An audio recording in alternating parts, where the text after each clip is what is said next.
Louvado seja nosso Senhor Jesus Cristo, dia 20 de fevereiro, quinta-feira, da sexta semana do tempo comum.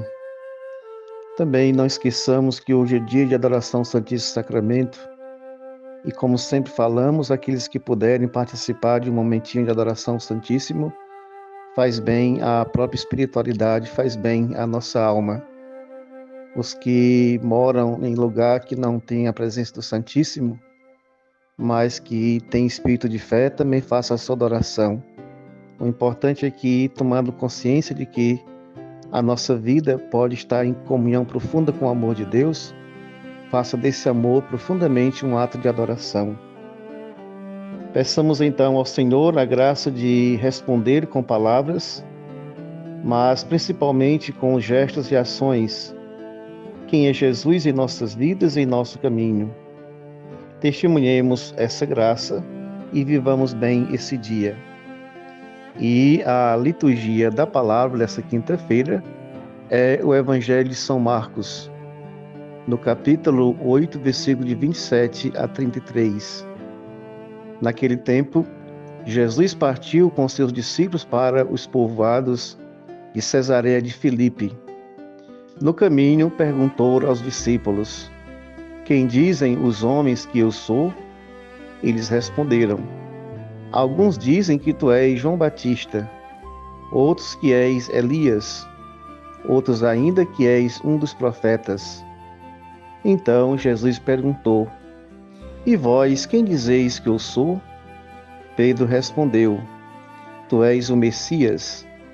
Jesus então proibiu-lhe severamente de falar a alguém a seu respeito.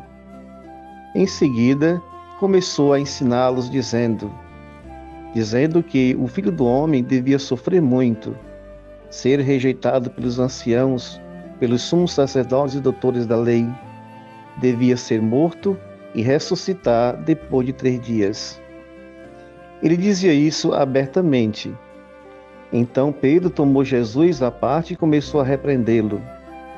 Jesus voltou-se, olhou para os discípulos e repreendeu a Pedro, dizendo: "Vai para longe de mim, Satanás. Tu não pensas como Deus, e sim como os homens." Palavra da salvação. Na continuidade da leitura do Gênesis que estamos fazendo nesses últimos dias, vemos hoje a aliança que Deus estabelece com Noé e toda a humanidade, simbolizada pelo arco-íris. Após a renovação do homem e de toda a criação, Deus permanece fiel às suas promessas. O Evangelho faz um paralelo com o de ontem. Da mesma forma que o cego vai recuperando a visão, os discípulos de Jesus também vão reconhecendo quem é verdadeiramente o Senhor. Além disso, para toda a obra do Senhor e do Evangelho, o texto é o divisor entre a primeira e a segunda parte. Exatamente a partir de agora, Jesus começa a moldar a visão dos discípulos sobre a sua missão, sobre o messianismo. No caminho, Jesus questiona os discípulos sobre a sua identidade. Ao que parece, a multidão ainda tem dificuldade de apontar Jesus como Cristo, apesar de reconhecê-lo como um grande profeta. Na boca de Pedro surge uma profissão de fé muito pontual, feita sob a ótica da fé: "Tu és o Messias." Depois, com o anúncio da paixão, morte e ressurreição de Cristo, Pedro repreende a Jesus. O chefe dos 12 ainda vacila na fé e tem dificuldade de se manter firme ao Cristo, que vencerá todo o pecado e que dará um sentido novo à morte por meio de sua ressurreição. Se parece também conosco.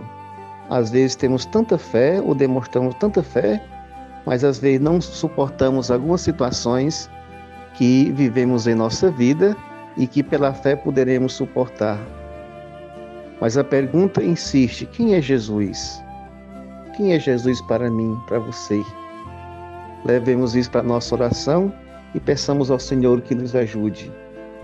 Tenha então um dia abençoado. Até amanhã, se Deus quiser.